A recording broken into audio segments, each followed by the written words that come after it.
Hola, ¿qué tal? Buen día. ¿Cómo están, chicos? ¿Me escuchan? Hola, hola. Por favor, si me confirman que se escucha bien. Bueno, profe, Buen sí, día. Buenos buen días. día. Ay, escucho. Ya. Es- Escucho, pero escucho muy, muy bajo. Dame un segundito. Siempre por algún motivo se me baja el volumen de Zoom. Vamos a arreglar esto al tiro. Em, Este de acá. A ver, ¿hay alguien que me voy a hablar? Buenos días. Buen día. Ahí escuché Ahí se escucha. perfecto, sí. Perfecto. Sí, sí, escucho bien, muchas gracias. No sé qué le pasa a Zoom tiene la buena idea de bajarse el volumen solo en algunas reuniones. Bueno, espero que se encuentren muy bien, chicos. Eh, Espero que hayan aprovechado esos 10 minutitos más de sueño. A pesar de que el mensaje se mandó bastante tarde, ¿cierto? El que mandé ayer, lo mandé como a las 9 y algo y terminó saliendo del buzón como a las 12. Así que espero que lo hayan visto a tiempo. Si no, bueno, el horario nuevo de clase va a ser partiendo desde las 8:10. ¿Ya? Em, Relacionado con lo mismo, yo lo mandé en mensajes la semana pasada y de hecho dejé una especificación en el enlace de Zoom, pero por si acaso les digo al tiro que el día de mañana vamos a tener que utilizar otro enlace Zoom, ya para que estén atentos.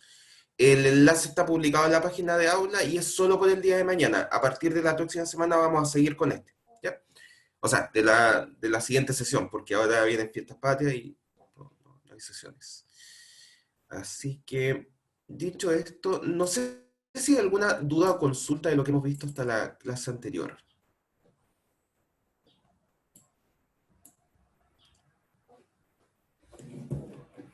¿Algún concepto que no haya quedado claro?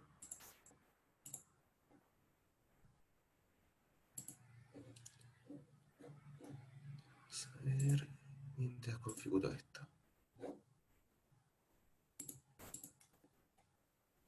Ya.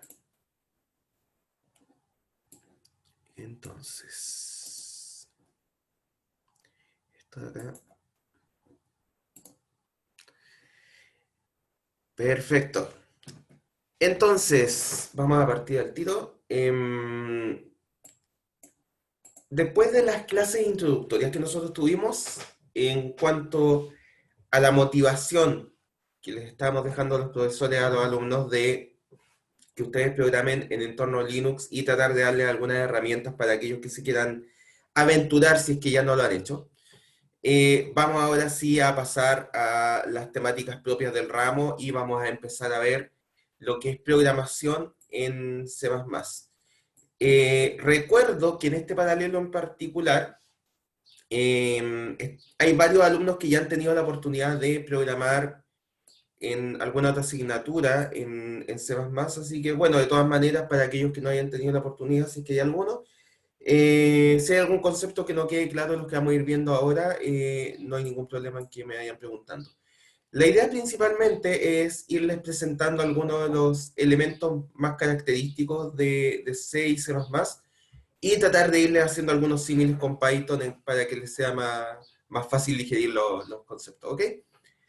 Entonces, la idea de la clase de hoy, y muy probablemente la de mañana, es dar una visualización general de la estructura general de un programa C++, incluyendo que vamos a ver cuáles son los tipos de datos primitivos que existen en este lenguaje, y algunas estructuras de control adicional, como por ejemplo las expresiones típicas de asignación, estructuras de control, llámese for, while, if, etcétera, y la creación de subprogramas. Como les digo, lo más probable es que esta materia la vayamos a ver entre el día de hoy y mañana.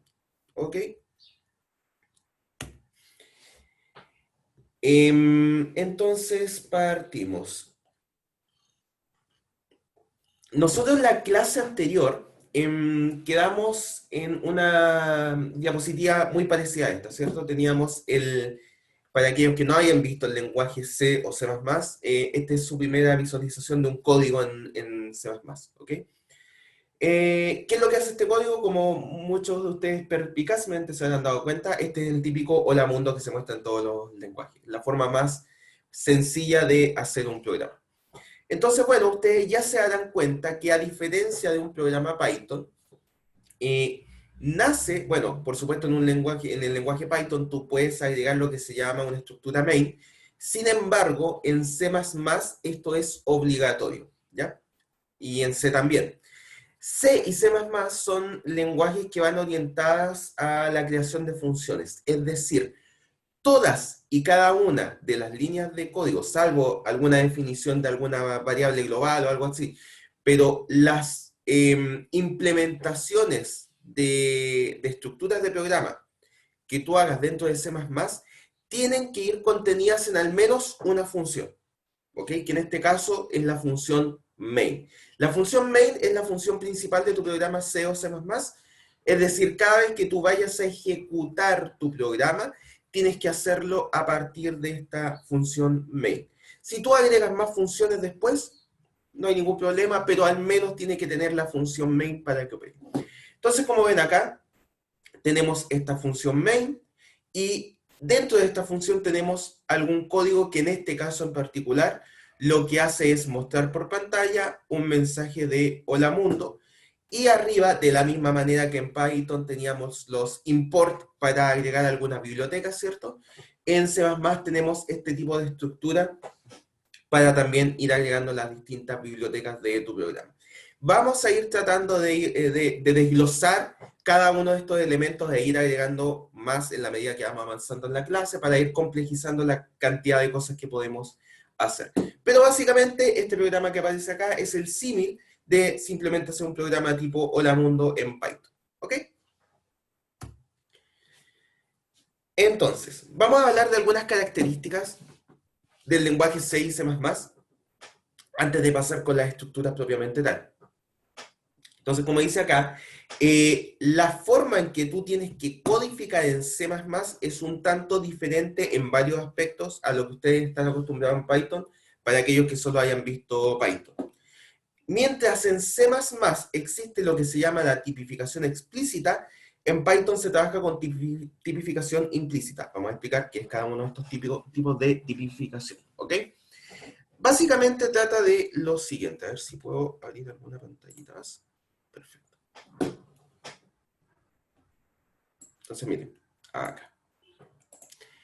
En un programa Python, no sé si puedo agrandar la letra acá. Esta es la sangría.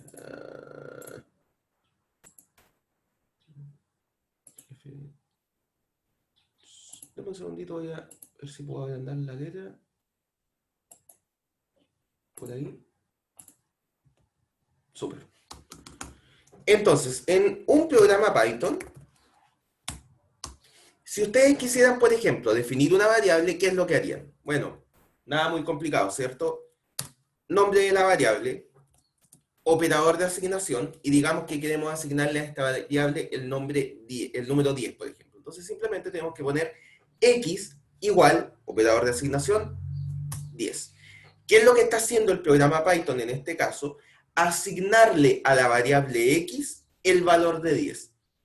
Por lo tanto, en este punto, ¿de qué tipo es la variable x? Por supuesto, Python deduce que ya que le estoy asignando un valor de 10, es obvio que la variable x es de tipo entero. Por lo tanto, en este punto, la variable x es entera, ¿cierto?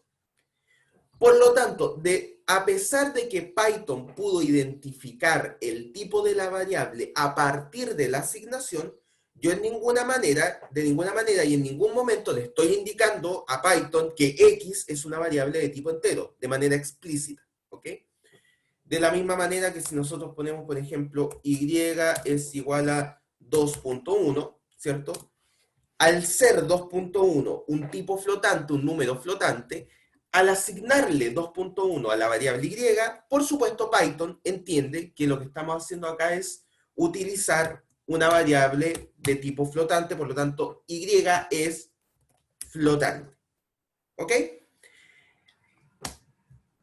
Esto se va decidiendo de manera implícita a partir de las asignaciones. Por lo tanto, si en la siguiente línea yo hago algo del estilo x es igual a y, perdón, y, como lo que está apareciendo acá, resulta que en esta nueva línea lo que estamos haciendo es decirle a la variable x que le asignemos el valor contenido en y. Como el valor contenido en y es un número flotante, en este punto ahora x pasa a ser un número flotante. ¿Ok? Por lo tanto, no solo definimos los tipos de variables de forma implícita, sin necesidad de indicarle a Python de qué tipo es cada variable, sino que esto nos da algún grado de flexibilidad. El hecho de nosotros poder ir jugando en la ejecución de nuestro programa de qué tipo va a ser nuestra variable en cada momento del código. ¿Ok? Porque, por supuesto, esta línea de acá no nos va a generar ningún problema. ¿Sí? Esto de acá es lo que se llama tipificación implícita. Esta posibilidad de ir asignando de manera implícita a las variables de qué tipo van a ser. ¿Ok? Entonces veamos ahora cómo funciona esto en C++. En C++, y estos son los comentarios de C++, y C, ponerlo así, C++. Esto funciona un poquito distinto. Y acá se empieza a complejizar el tema. Cuando nosotros queremos crear una variable x, por ejemplo, ¿ok? Y a esta variable x le queremos asignar un valor, digamos el valor 10, en este caso no basta con indicar el tipo de dato que tú quieres asignar a la variable para determinar cuál es el tipo de la variable. Lo que tienes que hacer acá es tipificación explícita. ¿Qué quiere decir esto? Que tú al compilador de C o de C++ debes decirle explícitamente de qué tipo es la variable. Veamos en este ejemplo. Si queremos asignar un número entero a la variable x, lo que tienes que hacer acá es explícitamente indicarle al compilador de C que la variable x va a almacenar tipos enteros. ¿Ok? ¿Cómo se hace esto? Simplemente indicando con esta notación, y acá un punto y coma, todas las sentencias de C++ van acompañadas con un punto y coma al final. Le estamos indicando al compilador de C o de C++ que la variable x es de tipo entero. ¿Ok? Esto es lo que se llama tipificación explícita. Lo mismo, acá en este caso, x es entero. ¿Ok? Lo mismo, si queremos almacenar en la variable y un valor, por ejemplo, de tipo flotante, nuevamente tenemos que indicar explícitamente que la variable y es de tipo flotante. Y es de tipo flotante. Y ahora podemos asignarle algún valor. 2.1. ¿Ok? Perfecto. Ahora, esto tiene algunas ventajas y desventajas. ¿Ok? ¿Cuáles serían las ventajas? Que esto te ayuda de forma más sencilla a depurar algunos problemas que se pueden dar. Imagínate tú que dentro de tu programa tú quisieras que la variable x solamente almacene tipos enteros, ¿ok? Y tú estás escribiendo código y por acá se te ocurre la genial idea de tratar de asignarle un valor de tipo flotante, ¿ok? A la variable x. Como tú hiciste tipificación explícita y a la variable x le indicaste que va a ser de tipo entero, esta línea de acá te va a lanzar, bueno, esta en particular no te va a lanzar un error, pero sí va a ser una conversión, porque x solamente puede almacenar enteros, ¿ok? Por lo tanto, no puede almacenar variables de tipo flotante, ¿ok? Por lo tanto, bueno, esto depende mucho del compilador. En las últimas versiones del compilador probablemente esto no es error, sino que haga una conversión de datos. Pero puede dar error o redondear el valor en este caso. ¿Ok? Un caso en que sí daría error sería, por ejemplo, que nosotros tratemos de a la variable x asignarle, qué sé yo, un string. Esto sí o sí da error. ¿Ya? ¿Por qué? Porque este string de acá no es compatible con el tipo de dato x que está en este lado, porque x solo puede almacenar datos de tipo entero. ¿Ok? Como les dije, esto puede ser una ventaja porque de alguna manera te aseguras que al momento de crear una variable de tipo entero, por ejemplo, esa variable siempre va a almacenar tipos enteros. ¿Ok? ¿Cuáles son las desventajas que se puede dar de esto? Que el grado de flexibilidad que tú le puedes dar a una variable es mucho menor en este caso. Por ejemplo, si tú haces x es igual a y, y minúscula, la variable que creamos arriba, esto de acá va, dependiendo del compilador, o generar un error o va a ser una aproximación. Pero si tú pretendías almacenar el valor 2.1 en la variable x tal cual, no va a funcionar bien, ¿ya? Por lo tanto, el grado de flexibilidad en este caso es mucho menor. Cada vez que tú creas, por ejemplo, una variable de tipo entero, en ese caso siempre se van a almacenar tipos enteros. Si tú creas una variable de tipo flotante, siempre se van a almacenar tipos flotantes. ¿Ok? Eso es la diferencia entre tipificación explícita e implícita. ¿Ok?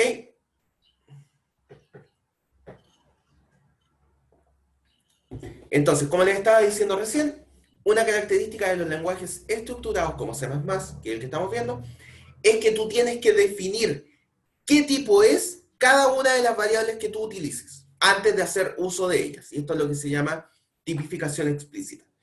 Entonces, ustedes van a ver que en los códigos de C o C++, cada vez que ustedes inician un código, cada una de las variables que ustedes van a utilizar en su código tiene que ir acompañado con el tipo de dato al cual van a almacenar. En este caso, por ejemplo, la variable A almacena tipos enteros, la variable D almacena tipos flotantes, las variables B y C, en este caso, almacenan tipos enteros, y en este caso estamos mostrando por pantalla simplemente el resultante de la suma de B y C, que sería en este caso 11, por pantalla. Esto mismo, si ustedes lo hicieran en código Python, como lo acabamos de ver, no es necesario escribir los tipos de datos de cada una de las variables, porque el tipo de datos se va asumiendo a partir de las asignaciones que nosotros vamos haciendo. ¿Ok? Entonces, bueno, ya que tenemos que medio memorizarnos cuáles son los tipos de datos que tenemos que utilizar para cada variable, la pregunta es, bueno, ¿cuáles son los tipos de datos que permite C o C++? Vamos a ver cuáles son estos tipos de datos y hacer algunos símiles con lo que aparece en Python, ¿ya?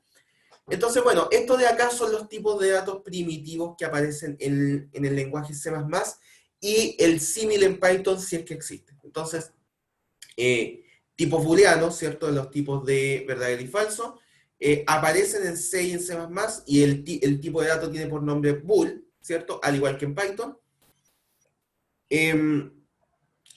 Los tipos byte y carácter son tipos de datos de tamaño 1 byte que aparecen solo en el lenguaje C y C++.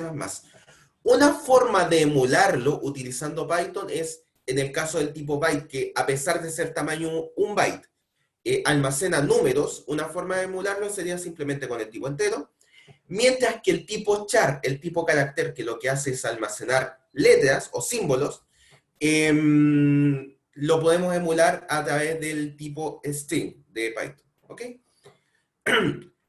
A partir de este punto, la verdad es que existen múltiples tipos de datos en C y en C++ que permiten almacenar datos de tipos numéricos, ¿ya? En el caso de Python, estos son muchísimos menos. Tenemos, por ejemplo, el tipo entero, el tipo long y el tipo float, simplemente para almacenar tipos numéricos. Mientras que en C y en C++ tenemos el short int, el tipo entero corto, el tipo int propiamente tal para almacenar enteros, tenemos el long para almacenar enteros largos, tenemos el flotante para almacenar punto flotante en C++, y el double para almacenar puntos flotantes de mayor extensión en C++. Esta distinción, ¿por qué se hace en C++? Bueno, básicamente porque C++ y C tienen muchísima mayor antigüedad de la que tiene Python, y era un tema cuando tú estabas trabajando en código. Cada uno de estos tipos de variables, por ejemplo, la diferencia entre el short int y el int en cuanto a almacenamiento, tiene un par de bytes de almacenamiento. Si mal no recuerdo, el short int tiene 2 bytes de espacio, mientras que el int tiene 4, ¿ya? Por lo tanto, cuando tú estás haciendo códigos más largos, esa diferencia de 2 bytes se puede notar, y convengamos que en los tiempos que nacieron los lenguajes C y C++, los computadores tenían mucha menos capacidad de almacenamiento en su memoria RAM. Por lo tanto, la diferencia tan pequeña de 2 bytes, como ven ustedes ahora en los computadores actuales, era un tema cuando estábamos hablando de los años en que nacieron estos lenguajes. Entonces, uno trataba de optimizar el tipo de datos que tú estabas utilizando dependiendo del código que tú querías hacer para utilizar la menor cantidad de espacio posible, ¿ya? Entonces, por eso que existen todos estos tipos de variables medio intermedios. Temas puntuales que no se permiten en C y en C++ son como tipos nativos, como tipos primitivos, son por un lado los strings, es decir, no existe un tipo de dato string en C o en C++ como tipo de dato primitivo. Vamos a ver más adelante cómo se solventa esta situación. Y el tipo complex, ¿ya? El tipo de dato complejo tampoco existe en C y en C++. Ahí hay que hacer otro tipo crear nuevos tipos de datos para emular el comportamiento de un número complejo, por ejemplo. Entonces, bueno, cada vez que tú quieras crear una variable de algún cierto tipo de datos, deberías saber de qué tipo de datos quieres crear tu variable y poner el nombre respectivo dependiendo de la tabla que aparece acá. Entonces, bueno, como sale acá, acá tenemos una pequeña tabla de resumen de cuánto espacio en memoria utiliza cada uno de los tipos de datos que acabamos de dar. No me voy a detener mucho en los datos específicos, ustedes los pueden leer después, pero sí quiero hacer mención de lo que acabamos de hablar. La diferencia entre el entero corto, como aparece acá, y el entero es, como ustedes ven acá, el entero corto se almacena en 2 bytes, mientras que el entero se almacena en 4 bytes.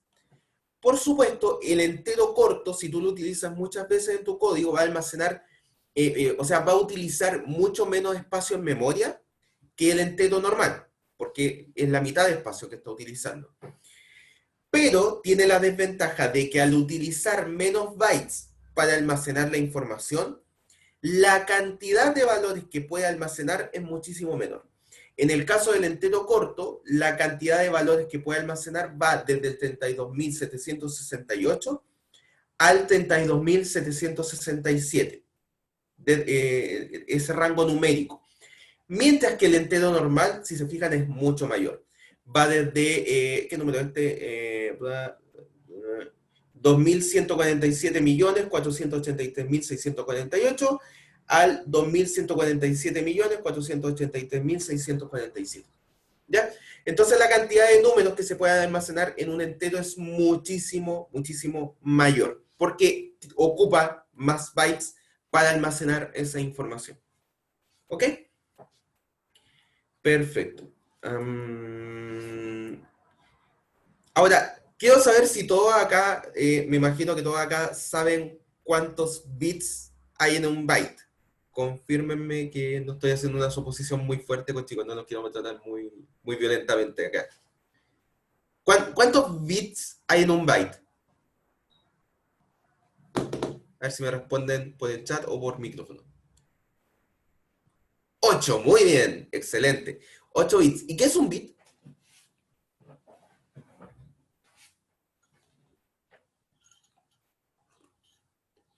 ¿Qué es un bit? No estamos acá en clase de electrónica, así que me pueden responder de una forma simplificada. ¿Qué es un bit a nivel de memoria o código? ¿Como la unidad básica de memoria? ¿O no? ¿Sí? ¿Y qué valores puede tomar? 1 y 0. 1 y 0, perfecto. No más complicado que eso por ahora, chicos. Perfecto. Entonces lo que estás diciendo acá es básicamente esto. Vamos a ver, que el entero corto utiliza 2 bytes de memoria para almacenar sus valores. Por lo tanto, como son 2 bytes y cada byte tiene 8 bits, lo que está utilizando son 16 posiciones, donde cada posición tiene un 0 y un 1. Entonces, imaginemos que uno de los short int posibles de almacenar sería 0, 0, 0, 1, 1, 0, 1, 0. ¿Cuántos vamos ahí? 1, 2, 3, 4, 5, 6, 7, 8. Ahí llevamos un byte, ¿ok?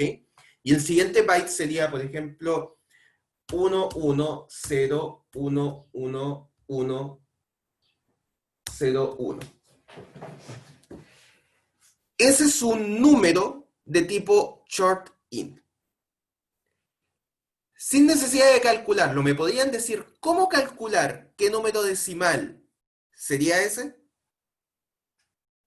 ¿Qué tenemos que hacer? Creo que lo vimos en la clase anterior, algo parecido.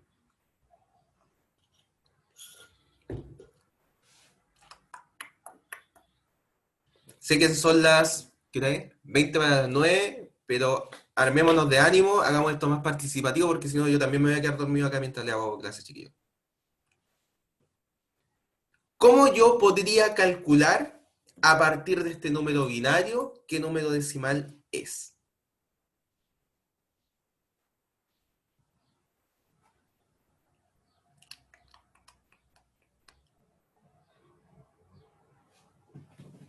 Yo lo espero, chiquillos.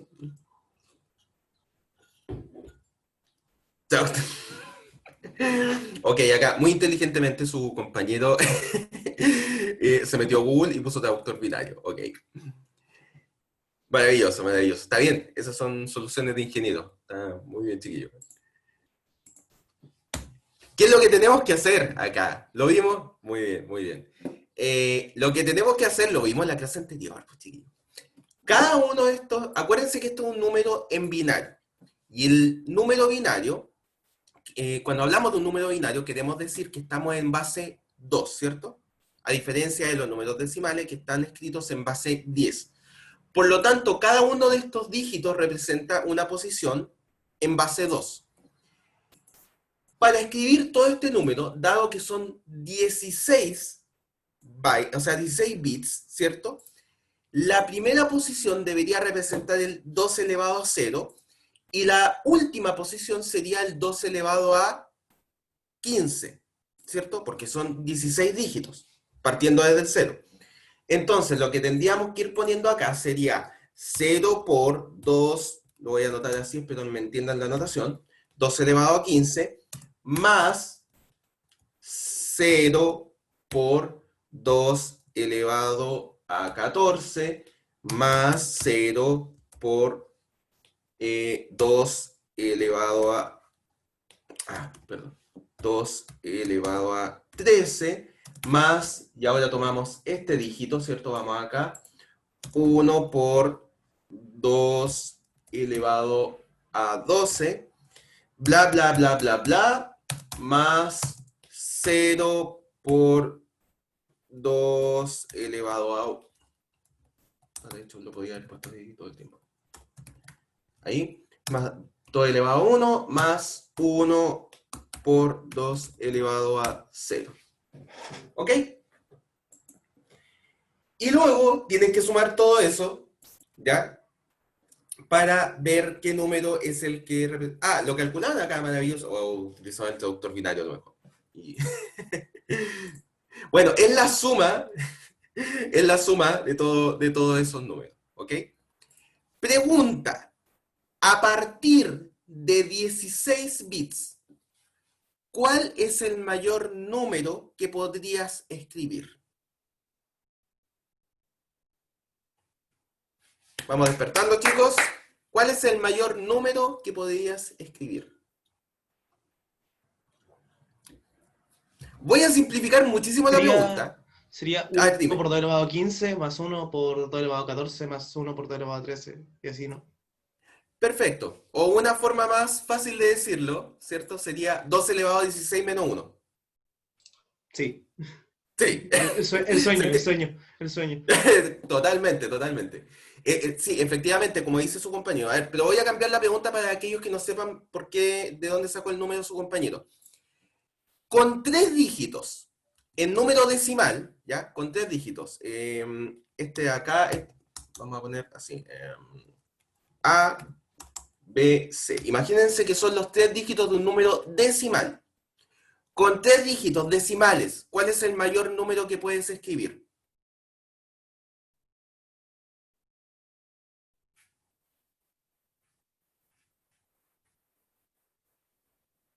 $999. Perfecto. Muy bien. O 1000 menos 1, ¿cierto? Eso que le acabo de decir es exactamente la misma conversación que acabo de tener con su compañero. ¿Ya? Lo que hizo su compañero dijo es poner puros 1 en cada posición del número binario y lo sumó. Y yo dije, ok, es lo mismo que agregar una posición o sea, agregar un 1 en una posición siguiente que no existe y restarle un 1, ¿ya? Es exactamente lo mismo. Por lo tanto, el mayor número que tú puedes escribir con 16 bits es igual a 2 elevado a 16. Hay que ponerlo así. 16 menos 1. ¿Ok? Ese número, ¿cuál es?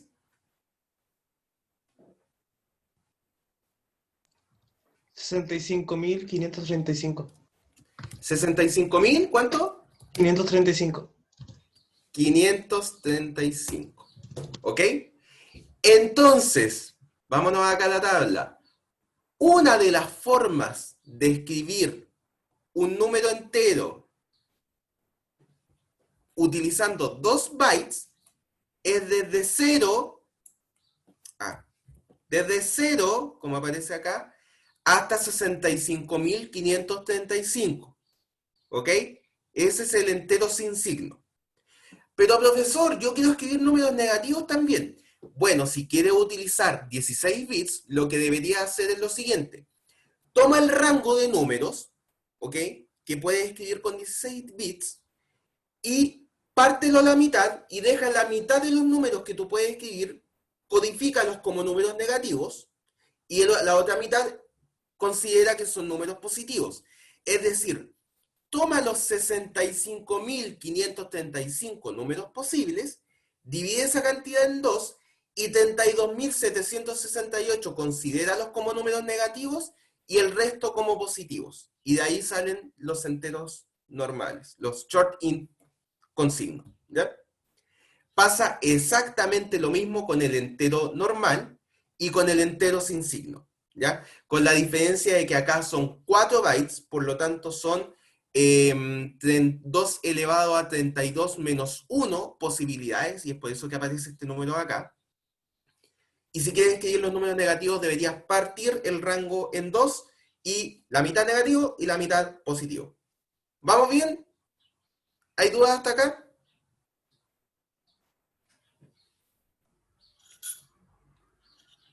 Tienen que saber binario, chiquillo. Ya, creo que no hay dudas. Continuamos entonces. Entonces, ya que ahora estamos trabajando con tipos de datos explícitos, de alguna manera el compilador de C++ debería verificar que existe algún grado de compatibilidad cuando trabajamos con distintos tipos de datos. ¿A qué me refiero con esto? Por ejemplo, si yo creo una variable de tipo entero, ¿ya? En este caso, x es de tipo entero. Si yo hago esto, en la línea siguiente, x es igual a 4, C++ o C debería verificar, a ver, esta variable de acá, ¿de qué tipo es? ¿Es de tipo entero? Ok. Y lo estoy asignando a algo. Ese algo al cual lo estoy asignando, ¿de qué tipo es? Va a decir, ok, este número de acá es de tipo entero. Por lo tanto, estoy asignando un número entero a una variable de tipo entero. ¿Estamos bien? Estamos bien. Eso dice C++. Estoy asignando un número entero a una variable compatible con enteros. Por lo tanto, tiene que ser alguna verificación.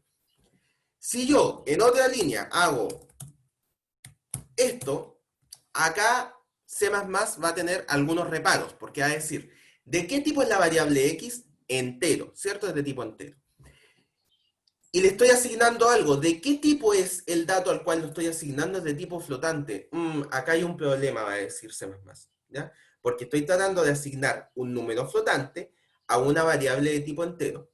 En compiladores antiguos, como les decía antes, esto podría generar un error, ¿ya? Porque simplemente C++ dice no son compatibles porque en una variable entera estoy tratando de almacenar un flotante, error y no me hago más problemas.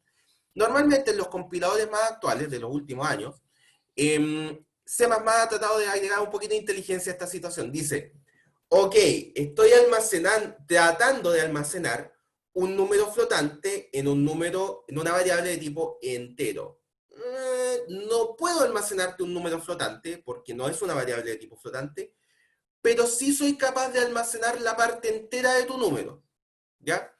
Entonces, dependiendo del compilador, esto podría pasar con o sin warning, ¿cierto? Así como un mensajito de C++. Mira, en esta línea tú me trataste de hacer almacenar un número flotante en un entero. Yo lo hice, pero no sé si está bien lo que hice. Tú tienes que verificarlo como programador. Eso es lo que te dice C++. Entonces, lo que va a hacer C++ en este caso es almacenar el 3 acá. ¿Ok?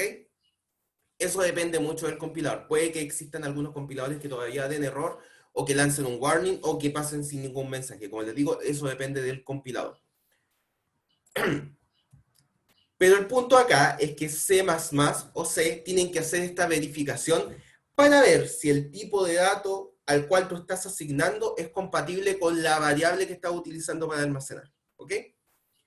Entonces, si son tipos compatibles, simplemente hago la asignación, no hay problema.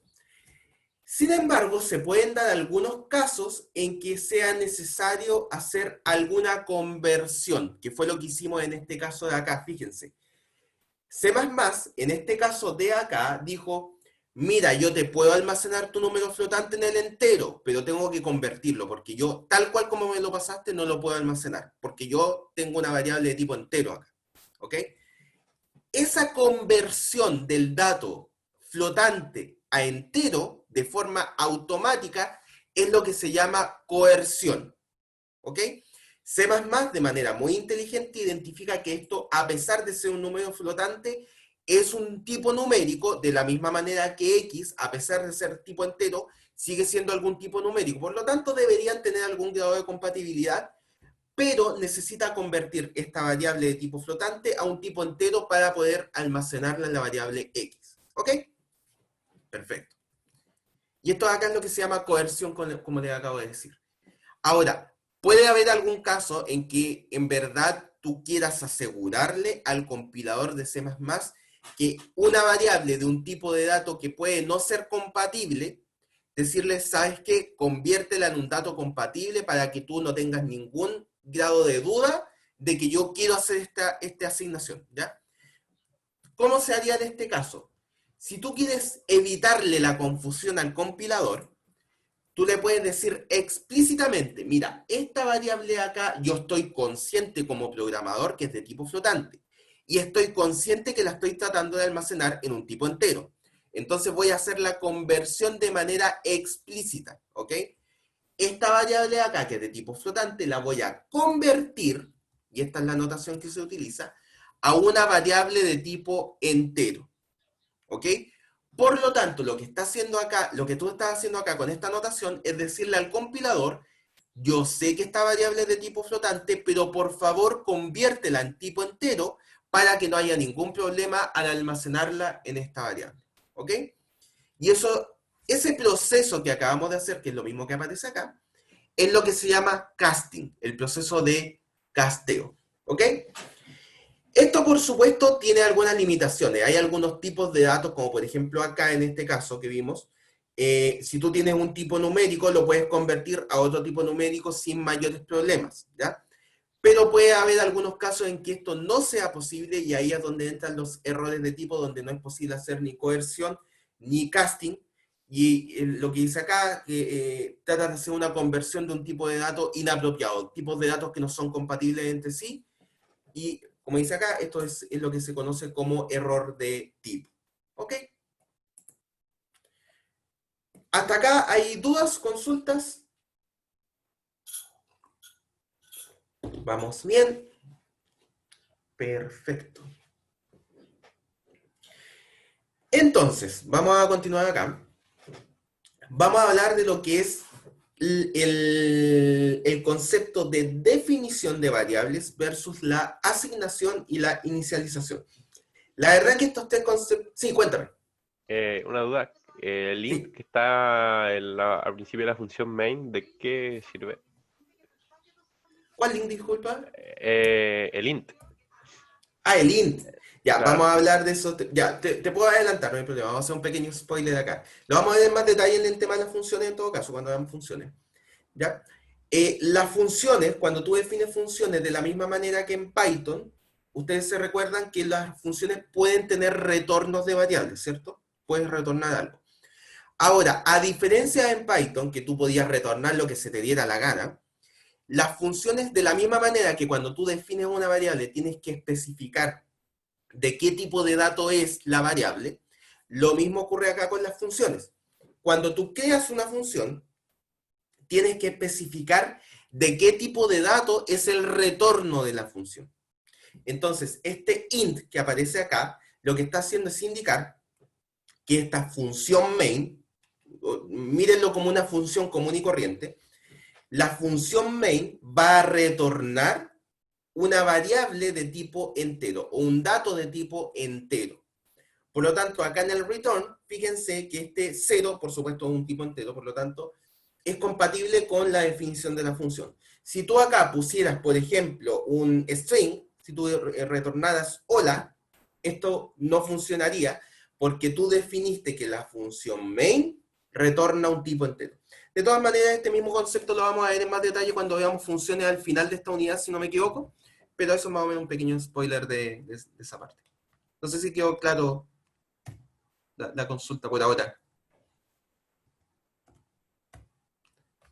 Si no, la vamos a ver en más detalle. Gracias a ti por la pregunta, Felipe. Ah, lo podría haber explicado acá. Me acabo de dar cuenta. Ok, entonces, básicamente acá es lo mismo. Estamos definiendo una función main que tiene un tipo de dato de retorno entero. Por eso cuando tú pones return 0, tiene que ser compatible. Ok, continuemos acá.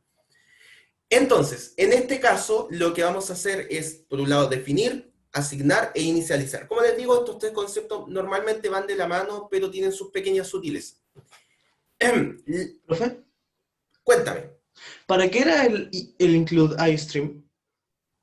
El include IOStream es el equivalente a los import que tú hacías en Python. Sirven para agregar bibliotecas a tu código. Entonces, en este caso, IOStream es la biblioteca necesaria para utilizar estas funciones. Esta parte de acá, no quiero andar mucho en esto porque vamos a tener una unidad exclusivamente para hablar de qué significan estos std out, std inline, pero por ahora quédense con la idea de que esta función que aparece acá es una especie de función que lo que hace es mostrar cosas por pantalla. Vamos a verlo con mucho detalle en su momento, así que por ahora quédense con esa idea. Y el include, como digo acá arriba, es el equivalente al import de Python para agregar bibliotecas. ¿Ya? Súper. Listo, gracias. Ok, gracias a ti por la pregunta. Entonces, continuemos acá. Partamos por el concepto de definición de variables. Definir una variable es este proceso en donde tú creas una variable y como en C++ y en C, ese proceso tiene que ir acompañado con la especificación del tipo de la variable. Bueno, acá lo que estamos haciendo es definir, crear una variable llamada A, que es de tipo entero. ¿Ok? Entonces, hasta este punto, la variable A tiene almacenado algo no particularmente útil. Puede que, por ejemplo, por alguna ejecución de un programa anterior, dependiendo del compilador, en el espacio de memoria donde está A, haya algo, pero no te va a servir de nada. ¿Ya? Entonces, en términos sencillos y en la práctica, tú puedes considerar que en este punto del código, la variable A está creada, pero no tiene ningún valor en memoria. ¿Ok? Por lo tanto, si tú trataras de hacer, por ejemplo, en este punto, mostrar por pantalla cuál es el valor de la variable A, te puede dar error o te puede salir cualquier cosa dependiendo de cuál es el compilador que estás usando. ¿Ok? En la práctica, consideren que en este punto la variable A no tiene nada almacenado. ¿Ok? Entonces, esta sentencia de acá lo que está haciendo es crear una variable. A partir de este punto, la variable A la puedes asignar a un dato o la puedes ir utilizando como a ti te convenga. Pero en este punto solo la estás definiendo, le estás indicando al código C o C++ que existe una variable de tipo entero llamada A. ¿Ok? Perfecto. Entonces, como ya creaste la variable y ya la puedes utilizar, le puedes, por ejemplo, asignar un valor. Entonces, esta línea de acá define variables, ¿ya? Y en la línea siguiente vamos a asignarle un valor a una variable que creamos, ¿ok? ¿Cómo hacemos esto? Esta parte es muy parecida a lo que ustedes veían en Python. ¿Cómo va a funcionar esto de acá? De la siguiente manera. Tienes tu variable y utilizas el operador de asignación para asignarle un valor. ¿Cómo opera esto? A la variable A le voy a asignar el resultado de lo que está a la derecha del operador de asignación. Esto es exactamente igual que en Python. Tienes que resolver la operación que sea, en este caso es una suma, podría ser un único dato o podría ser un conjunto de funciones a la derecha, lo que sea. Tienes que resolver lo que está a la derecha del operador de asignación y el resultado de esa resolución es lo que tú asignas a la variable A. ¿Ok? Por lo tanto, en este caso tienes que resolver lo que está a la derecha, que es 3 más 2, evalúas esto, 3 más 2 es 5, y el resultado de esto, este 5, lo asignas a la variable A. Por lo tanto, en este punto, la variable A ahora sí tiene algo almacenado en memoria, que es el valor 5. ¿Ok? Por lo tanto, la variable A en este punto tiene asignado un valor de 5. Por lo tanto, si tú tratas de mostrar por pantalla cuál es el valor almacenado en la variable A, eso te va a mostrar un 5 en este punto. Hasta ahí tenemos el concepto de definición y el de asignación. Veamos qué es la inicialización entonces. La verdad que la inicialización es una mezcla de estos dos conceptos de definición y asignación. ¿Ya? La idea sencilla es que tú puedes, ¿cómo se llama? Crear una variable y al mismo tiempo inicializarla con algún valor, asignarle inmediatamente algún valor. ¿Cómo funciona esto? De esta manera, tú utilizas la sintaxis de creación de variables, es decir, creas una variable llamada A de tipo entero e inmediatamente le asignas algo. En este caso sería todo el resultado, la evaluación de lo que está a la derecha del operador de asignación. Entonces, en una sola línea, creas la variable A de tipo entero y le asignas el resultado de lo que está a la derecha del operador de asignación, que en este caso es 5. Por lo tanto, en este punto se inicializa la variable A con resultado 3 más 2, que en este caso es 5. Por lo tanto, lo que va a mostrar por pantalla en este punto es un 5. ¿Ok? Perfecto. Y de aquí en adelante la idea es que vayamos viendo algunos tipos de datos que existen en el lenguaje C++. No sé si hasta este punto hay alguna duda, consulta mientras me tomo un sorbito de café. Fue una consulta. ¿Qué hace la variable count? Como les dije, no es una variable, véanlo ahora como una función que se encarga de mostrar cosas por pantalla. Lo vamos a ver en más detalle y no quiero enredarlos porque la anotación acá puede ser un poquito rara. Y la vamos a ver con mucho detalle. Terminando esta unidad, voy a explicarles con detalle de dónde viene este std, cout, también vamos a ver el tema de los saint, endline, lo vamos a ver con mucho detalle. Por ahora, lo único que tienen que saber es que esta es la sintaxis para mostrar cosas con pantalla. Por ahora, sean dogmáticos conmigo, tengan un acto de fe con el profesor y crean que esta es la forma de hacerlo. Vamos a explicarlo, no se preocupen, ¿ya?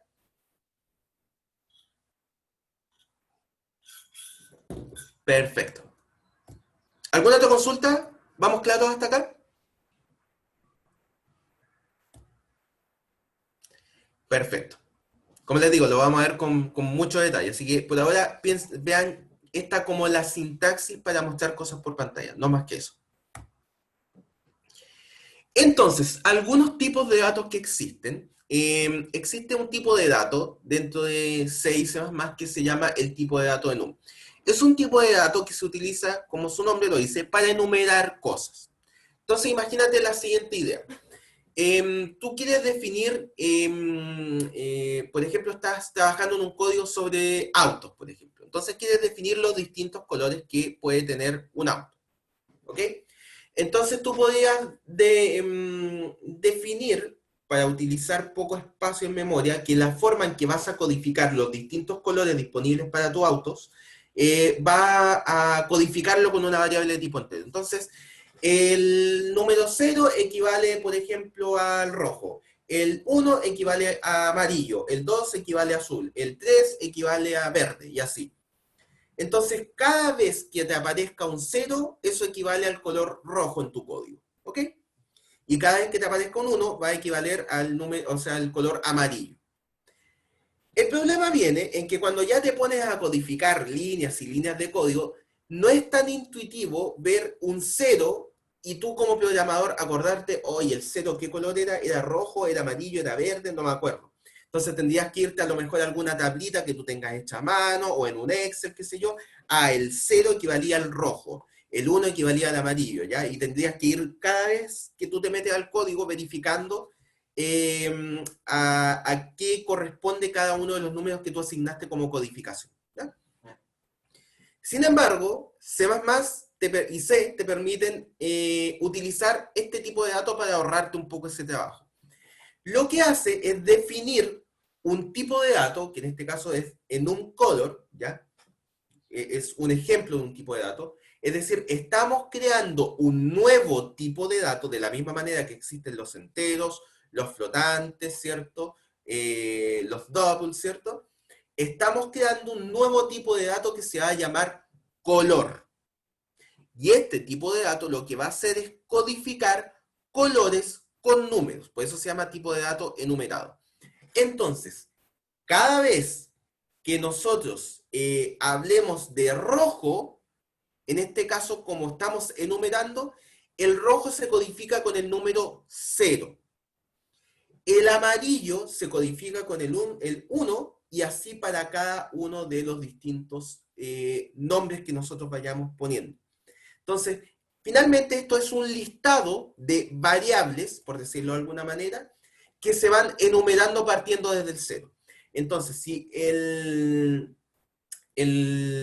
perdón, partiendo desde el 1, miento, igual como sale acá abajo. Entonces, el rojo se va a enumerar con el número 1, el amarillo se va a enumerar con el 2, etcétera, así por cada uno de los tipos de datos que nosotros vayamos poniendo. El verde en particular, en este caso, si se fijan, se asignó con un nuevo número, que es el 20. Por lo tanto, tú puedes manejar tu enumeración como tú quieras, ¿ya? ¿Cómo funciona esto? Entonces, una vez que nosotros creamos este tipo de dato nuevo, de tipo color, que enumera cosas, nosotros podemos utilizarlo. Entonces, podríamos crear una variable col de tipo color y asignarle como valor inicial rojo. Por lo tanto, internamente C o C++ están almacenando el rojo como valor 1, ¿ok? Porque va enumerando. Y tú puedes hacer preguntas sobre esta variable. La variable col tiene un valor de azul, entonces fíjate que esto es mucho más fácil de leer que poner col es igual a 20, 21 o el valor que sea, y tú puedes preguntar si, en este caso, si es distinto, por lo tanto el color no es azul, o no, el color sí es azul, por lo tanto muestro alguna otra cosa. ¿Ya? Ahora, volviendo a la enumeración como tal, ¿cómo funciona esto? Como les dije, cada una de las variables que nosotros vamos poniendo acá se van enumerando partiendo desde el 1. Por lo tanto, el rojo parte con valor 1, el amarillo con 2. El verde, en este caso le especificamos un valor de numeración, en este caso es el 20, y a partir de este punto se sigue con la enumeración a partir de lo que se dijo en esta línea. Entonces, verde tiene un valor de 20 y el azul va a tener un valor de 21 porque viene justo a continuación del 20. Por lo tanto, internamente, los valores que estamos almacenando acá son 1, 2, 20 y 21. Pero a nivel de código, tú lo que vas a escribir no es eso, sino que vas a escribir rojo, amarillo, verde, azul, etc.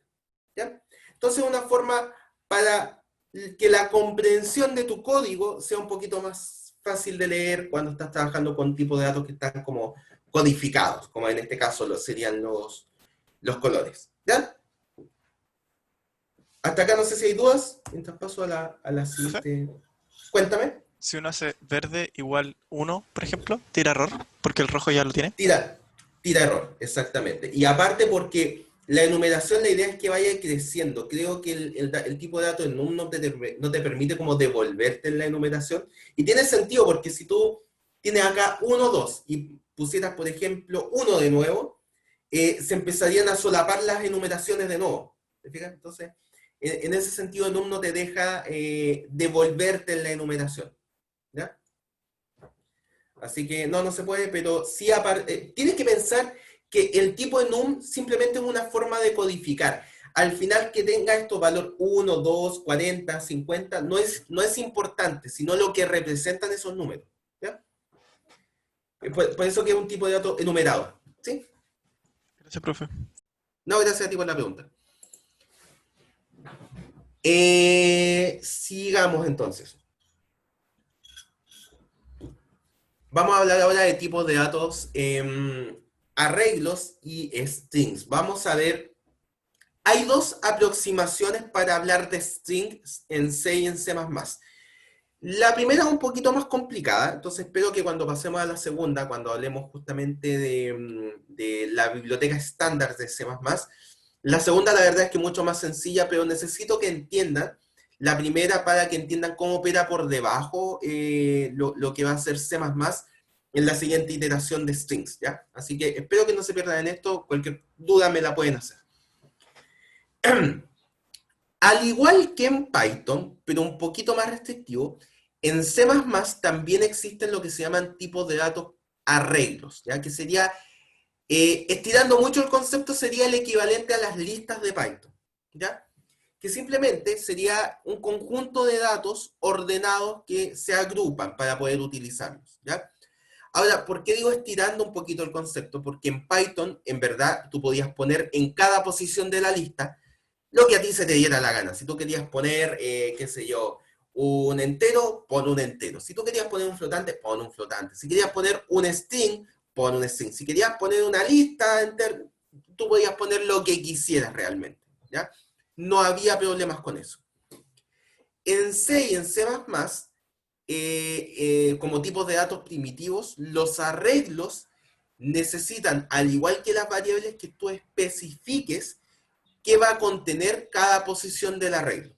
Por lo tanto, no tienen tantas libertades como las listas de Python, ¿ya? Y no solo eso, tú, además de especificar cuál es el tipo de dato que va a contener cada posición, tú tienes que especificar cuál va a ser el largo. Esto la verdad que a lo mejor si solo has trabajado con Python puede ser un poco chocante.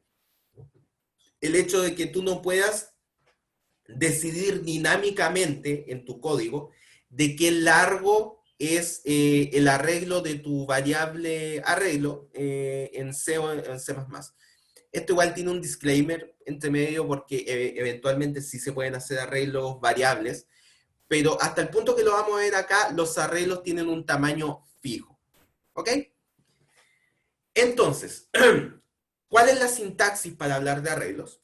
Es la que aparece acá. Entonces, en este caso, fíjense que estamos creando una variable de tipo arreglo, y como de la misma manera que en las variables que habíamos visto antes, tenemos que definir de qué tipo es. Entonces, en este caso, estamos creando una variable foo de tipo entero. En esta notación lo que estamos diciendo es que el arreglo en cada posición va a almacenar variables solo de tipo entero. ¿Ok? Ahora, ¿cuántas posiciones, si ya que dijimos que el arreglo tiene que ser de un tamaño fijo, cuántas posiciones va a tener nuestro arreglo? En este caso va a ser de tamaño 10. ¿Ok? Por lo tanto, la variable foo en este caso va a almacenar solo variables de tipo entero y el largo del arreglo va a ser 10, es decir, voy a almacenar 10 posiciones de tipo entero, ¿ok? Y esta es la notación que se utiliza para inicializar esta variable. Y fíjense nuevamente acá que cada una de las sentencias de C y C++ termina con un punto y coma. Por favor, los puntos y comas son súper importantes porque son el error más típico al momento de estar compilando, sobre todo si vienes de lenguajes como Python, que se te olviden punto y coma, atentos con los puntos y coma. Es la forma de separar las sentencias, ¿ya? Entonces, ahora viene la pregunta, ¿se pueden acceder a los elementos del arreglo de la misma manera que lo hacíamos en Python? Y la respuesta es sí. En este sentido, la sintaxis es muy similar. Si yo, por ejemplo, quiero... Perdón, quise acá, a ver. Si yo, por ejemplo, quiero asignar un valor a la posición índice 3 del arreglo foo, simplemente lo coloco acá. Foo en la posición 3, con esta notación entre corchetes, va a ser igual a 7.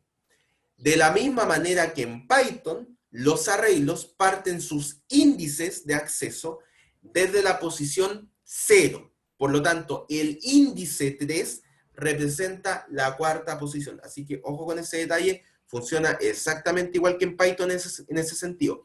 La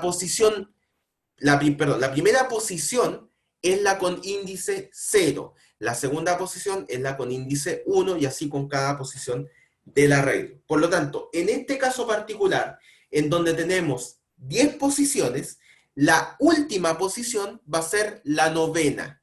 ¿Ok? Perfecto. Ahora, pasemos al tema de los strings. En C y en C++, como de forma primitiva, por omisión, la forma en que se trabajan los strings, la verdad es que los strings como tal no existen, ¿ya? ¿Cómo se trabajan con string en C y en C++ original? La forma de hacerlo es a través de arreglos de caracteres, es decir, tú no consideras un string como un solo elemento, sino que dices, cada símbolo del string representa un elemento en un arreglo de caracteres, donde un carácter representa un solo símbolo, ¿ok? Entonces, como tú lo estás representando como un arreglo de caracteres, tiene las mismas limitaciones que tiene un arreglo en C++, ¿ya? Es decir, primero tienes que definir una variable, como dice acá nombre, de tipo char, ¿ok? Es decir, de esta manera estás definiendo que la variable en cada posición va a tener un carácter y por supuesto también tienes que definirle cuál va a ser el largo, ¿ok? En este caso, el largo del arreglo de caracteres va a ser de tamaño 10. Es decir, esta variable acá no puede contener ningún texto que tenga más de 10 caracteres, ¿ok? Ahora, en este caso, estamos inicializando este string, este arreglo de caracteres, con la palabra Juan en este caso. ¿Cómo se va a almacenar internamente esta palabra Juan dentro de este arreglo de caracteres? Bueno, es fácil esto. Lo que va a hacer es, la J que aparece acá se va a almacenar en la posición con índice 0. La U se va a almacenar en la posición con índice 1.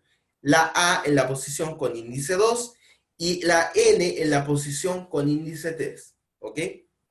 Pero acá es medio raro porque ya que estamos utilizando un arreglo de caracteres, ¿cómo le indicamos a C o C++ dónde termina el string, ya que estamos utilizando un arreglo de tamaño 10? ¿Cómo le decimos nosotros que en este caso el string, el arreglo de caracteres que estamos utilizando es de tamaño 4 en vez de 10?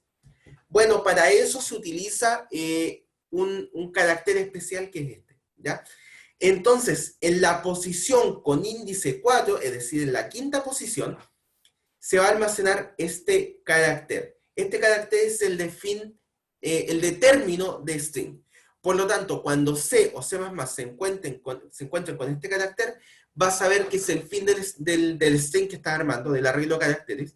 Por lo tanto, no sigue leyendo más allá. ¿Ya? Y hasta este punto tiene almacenado el string, el arreglo de caracteres, Juan, dentro de esta variable. Y por lo tanto, tú puedes acceder a los distintos elementos de este arreglo de caracteres de la misma manera que un arreglo normal. Es decir, si tú quieres cambiar la U, tendrías que utilizar la variable, acceder con la posición índice 1, y en este punto tú puedes cambiar la U, perdón, por una E. Es decir, en vez de decir Juan, en este caso diría Jan. ¿Ya? ¿Ok? Y si tú mostraras esto por pantalla, es que mostraría por pantalla la palabra Jan. ¿Ok? ¿Hasta acá hay alguna duda en cuanto a los arreglos? ¿Tienen más limitaciones de lo que ustedes conocían en Python si es que solo vienen del lenguaje Python?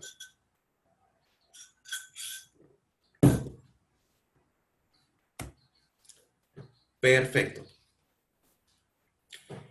Entonces, dadas las limitaciones que existen en los arreglos de caracteres, hay algunas bibliotecas que vienen del C original que te permiten tener algún manejo un poquito más sencillo de estos arreglos de caracteres. Esta biblioteca se llama CString. ¿Ya? Si ustedes estuvieran haciendo código en el C original, en C puro, y utilizaran un compilador de C puro, esta misma biblioteca se llama string.h. Pero como vamos a trabajar en C++ en este caso, la forma de llamarla es llamando a la biblioteca CString, ¿ya? Entonces, ¿cómo se utiliza esto? Como dijimos antes, el include es el equivalente a los import que ustedes hacían en Python. Por lo tanto, tú pones la sintaxis acá, include, y entre medio de estos corchetes de mayor-menor, pones el nombre de la biblioteca, que en este caso es CString, y luego de eso puedes hacer uso de todas aquellas funciones contenidas dentro de la biblioteca CString. ¿Qué funciones son las que están acá que te simplifican un poco la vida en cuanto al uso de string? Existen varias, pero la verdad que las más populares son las funciones strlen, stringcat y stringcopy, que no sé si está por acá. Creo que no la puse, ¿sí? Acá está, stringcopy, ¿ya?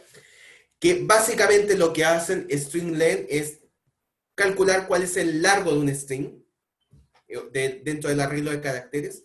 Por lo tanto, en este caso, fíjense que definimos una variable char str1 con largo 10, pero con un string hola, con un espacio.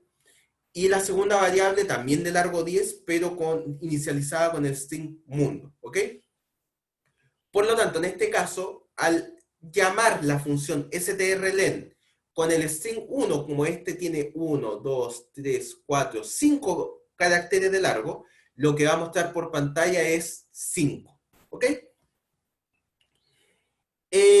Stringcat lo que hace es concatenar dos strings. Sería el equivalente a cuando tú sumabas, ¿cierto?, strings en Python. En este caso, al hacer stringcat entre el string 1 y el string 2, lo que hace esto es mostrar la concatenación de ambas variables, es decir, va a mostrar por pantalla hola espacio mundo. ¿Ok?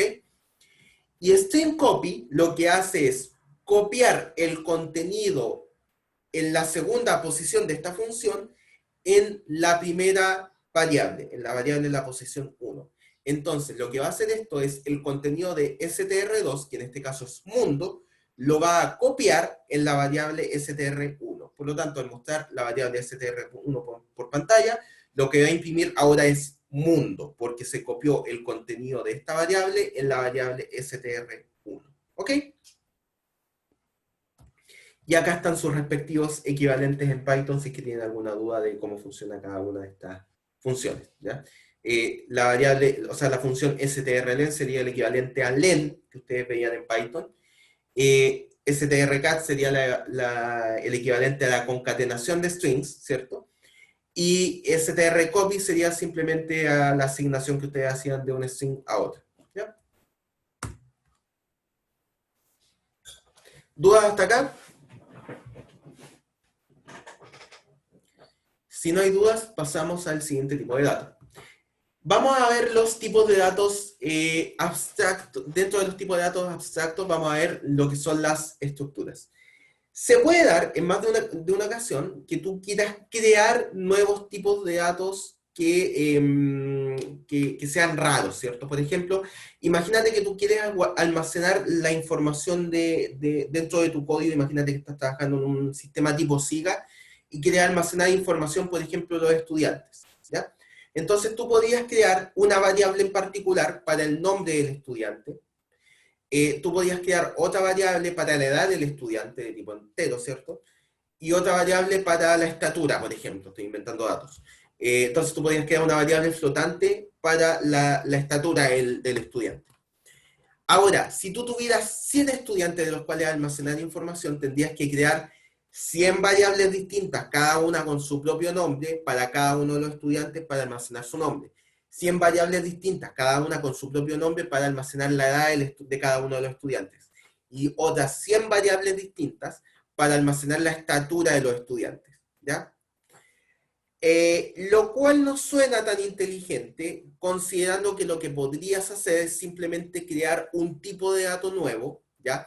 Que lo vamos a llamar, por ejemplo, estudiante, que internamente almacene la información del nombre del estudiante, de la edad del estudiante y de la estatura del estudiante, por ejemplo, y que lo único que tengas que hacer ahí sea crear 100 variables que pertenezcan al tipo de dato nuevo que tú creaste, que en este caso es estudiante. ¿Se puede hacer esto en C y en C++? La verdad que sí.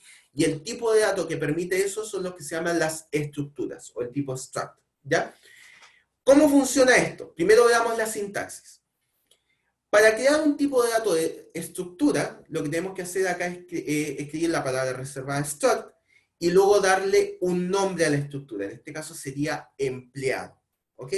Entonces, en este caso, lo que estamos creando es un nuevo tipo de dato que se va a llamar empleado, por ejemplo. De la misma manera que están los enteros, que están los flotantes, que están los arreglos, etc., vamos a tener un tipo de dato que es empleado, ¿ok?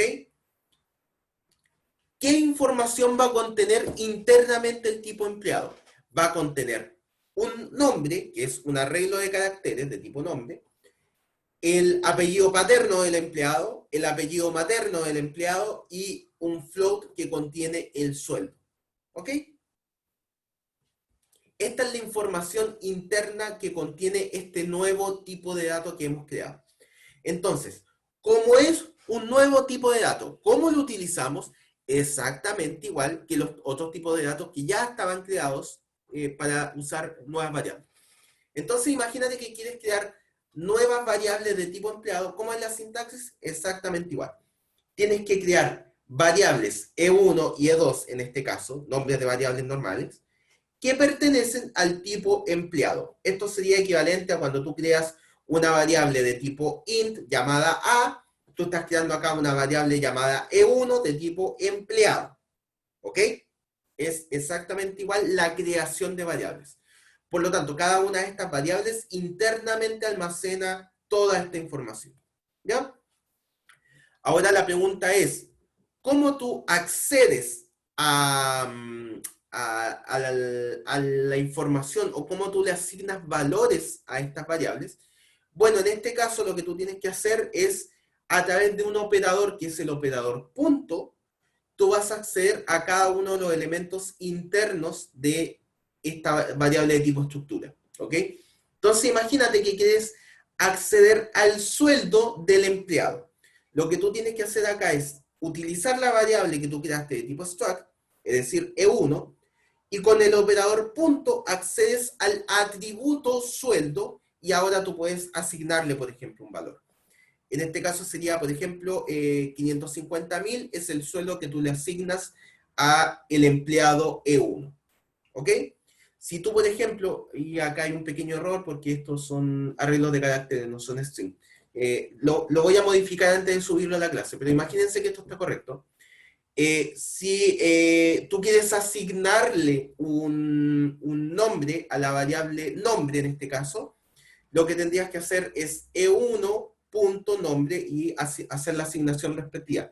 Como esto es un arreglo de caracteres, en verdad lo que tendrías que hacer acá es utilizar la función string copy, ¿ya? Pero lo voy a dejar explícito en la versión que voy a subir de esta presentación en Aula, ¿ya? Pero la idea acá es que para acceder a cada uno de los atributos que aparecen acá, tienes que utilizar el operador punto, ¿ok? Hasta acá no sé si hay dudas, consultas.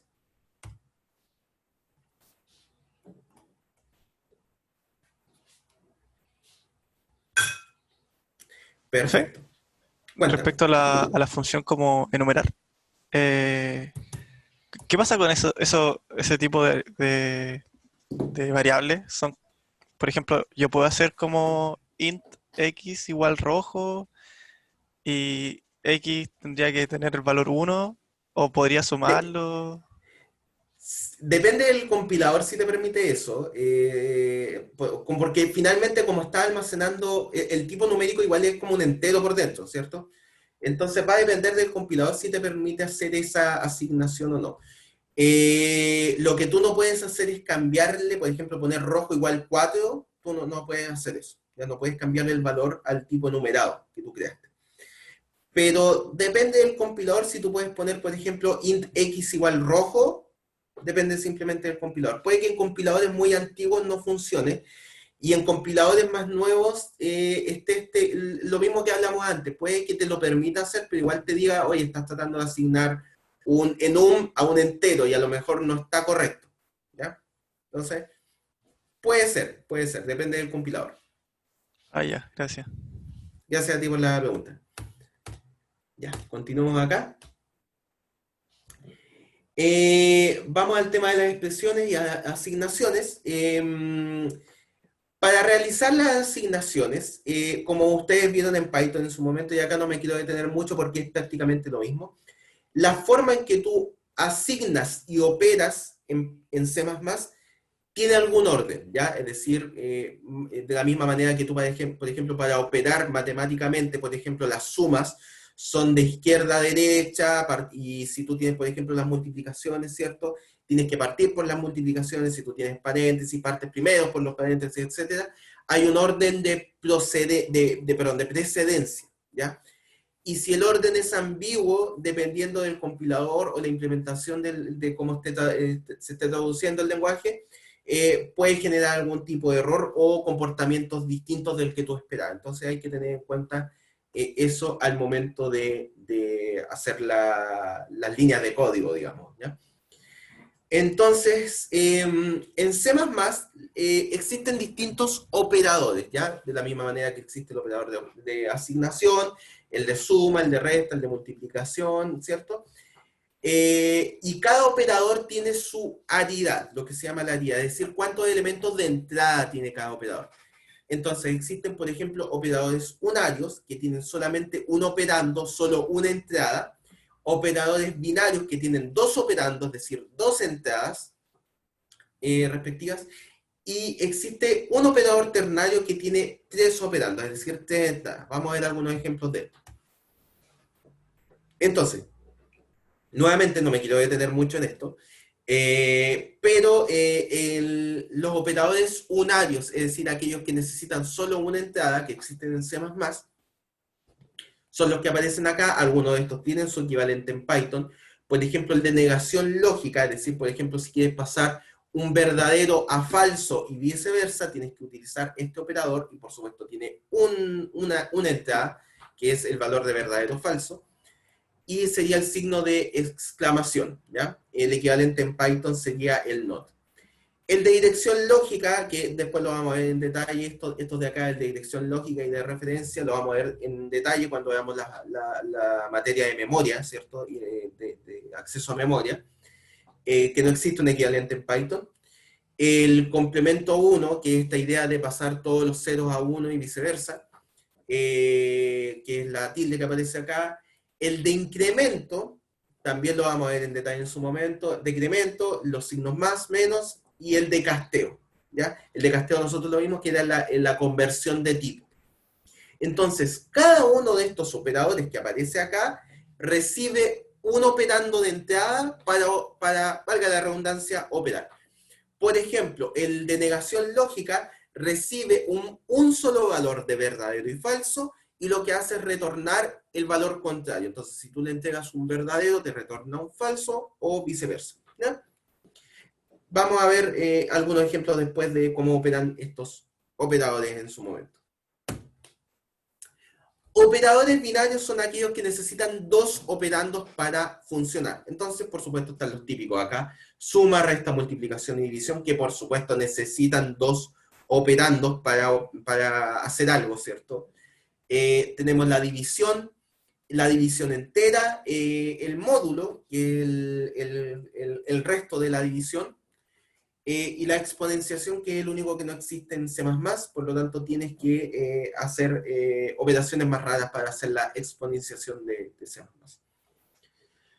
La división entera, en este caso, solamente se determina cuando estás utilizando tipos de datos enteros. ¿Ya?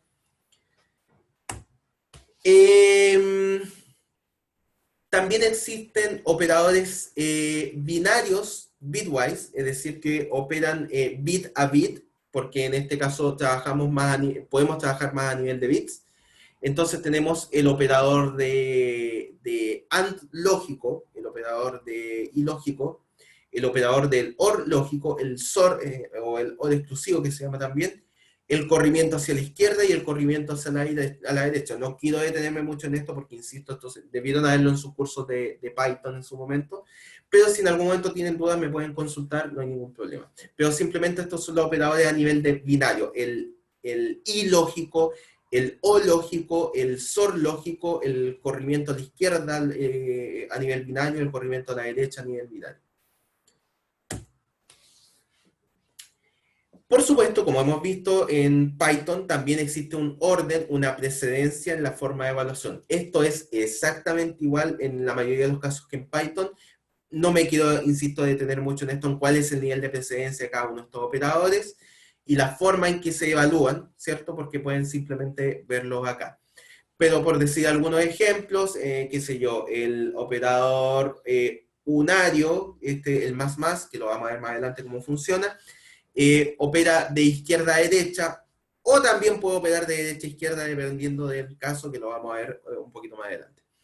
El casteo funciona hacia la derecha, es decir, yo casteo lo que esté a la derecha del operador, qué sé yo, aditivos que funcionan de izquierda a derecha, es decir, se evalúa primero lo que está a la izquierda, luego a la derecha, y así para cada uno de los operadores. Insisto, pueden ver esta tablita para ver cuál es el orden en que se evalúan cada una de las expresiones, y utilizando paréntesis ustedes pueden forzar un nuevo orden de evaluación, de la misma manera que en elementos matemáticos tú puedes forzar que se evalúe primero lo que está entre paréntesis y luego lo que está fuera. ¿Ok? Recuerden que tenemos la clase hasta las 9:40, por lo que le mandé en el correo, así que vamos a avanzar un poquito más. Entonces, como hemos hablado, las expresiones pueden tener muchos tipos distintos, y el lenguaje puede hacer una conversión implícita, que es este tema de la coerción que ya hemos hablado, que tiene algunos pros, que da más flexibilidad al uso de operadores, pero tiene algún contra, que puede reducir la capacidad de detectar algún error cuando estás tratando de utilizar datos que son compatibles, pero no debieran serlo en ese caso, ¿ya? Esto es lo mismo que hablamos antes, ¿cierto? Entonces, por ejemplo, un tipo flotante y un tipo double los puedes asignar a, en este caso un tipo flotante con un tipo long, los puedes multiplicar, en este caso habría coerción, y los puedes después asignar a una variable de tipo double, simplemente porque son tipos de datos relativamente compatibles al ser numéricos, pero puede perderse información en el proceso si es que tú estás pasando, por ejemplo, un tipo entero un tipo flotante a un tipo entero, simplemente se va a hacer el redondeo para poder utilizarse en el tipo de dato compatible. ¿Ya? Ya, voy a dejar la clase hasta acá. Gracias, Luis, por recordarme. Yo te aseguré que me iba a olvidar de este tema, así que qué bueno que me avisaste. En estos momentos está el ayudante. Voy a dejar la materia hasta acá. Vamos a seguir la clase siguiente. Está el ayudante acá y le quiero dar la palabra un segundito para que se presente y los deje cordialmente invitados a las ayudantías que parten el día de hoy. Así que, Luis, te dejo a ti con la palabra. Voy a sacar acá el compartir pantalla para que sí, te puedas presentar como corresponde.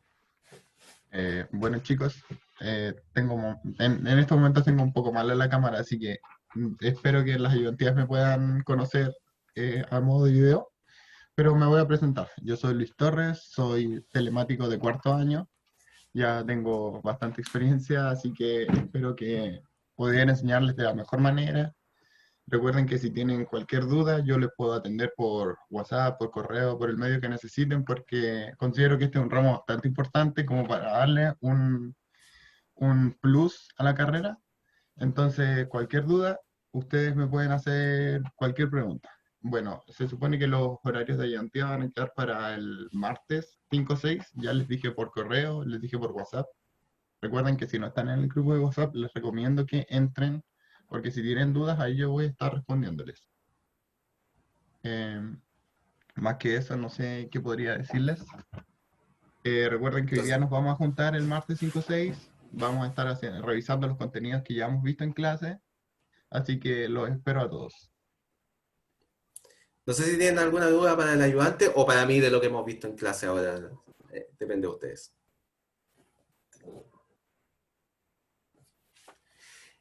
¿Las ayudantías en qué horarios son entonces, Luis? Los martes a las 11:30 hasta la 1. Perfecto. O sea, nos vemos el Eh, día de hoy. Perfecto.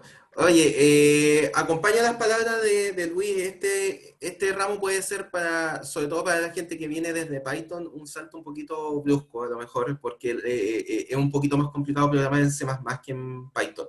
Pero esto les va a abrir mucho la mente y les va a facilitar la vida muchísimo cuando se enfrenten después a nuevos lenguajes de programación. De la misma manera que cuando tú aprendes uno o dos idiomas, no sé, la gente que hable más de un idioma, de inglés u otro idioma más, aprender un nuevo idioma adicional te resulta sencillo, acá pasa exactamente lo mismo. Una vez que aprendes 3 o 4 lenguajes de programación, aprender un quinto la verdad que es un trámite, porque muchos de los lenguajes mantienen los mismos elementos de programación. Así que los invito a aprovechar mucho este ramo. Tanto el ayudante como yo vamos a estar abiertos a responder todas sus dudas o consultas y a ayudarlos en este tortuoso camino que es pasar de Python a C++, que tiene sus complicaciones, pero vale la pena, chiquillos. Así que aprovechen las ayudantías, traten de ir y sáquenle el juego al ayudante, háganlo trabajar, ¿ya? Así, sí, que se gane el sueldo de ayudante, así que... Así que eso, chicos, los dejo cordialmente invitados yo también a la ayudantía y cualquier duda, consulta que tengan, hablen con el ayudante o hablen conmigo, ¿ya? Si no hay alguna consulta respecto a lo que hemos visto hoy o al ayudante, dejamos la clase hasta acá. No sé si hay alguna duda al respecto. Creo que quedamos hasta acá entonces. Voy a tratar de subir la clase el día de hoy y, insisto, también estoy contestando dudas por correo a aquellos que necesiten que se les responda alguna cosa. Eso, chicos, nos vemos el día de mañana, que estén muy bien. Yo en mi caso nos vemos más ratito. En un ratito mando el link de la clase por si acaso. ¿Ya? Listo, Luis. Chao, que estén muy bien, Listo. chicos, cuídense. Nos vemos, Chao, chao, chao. chao. Chao.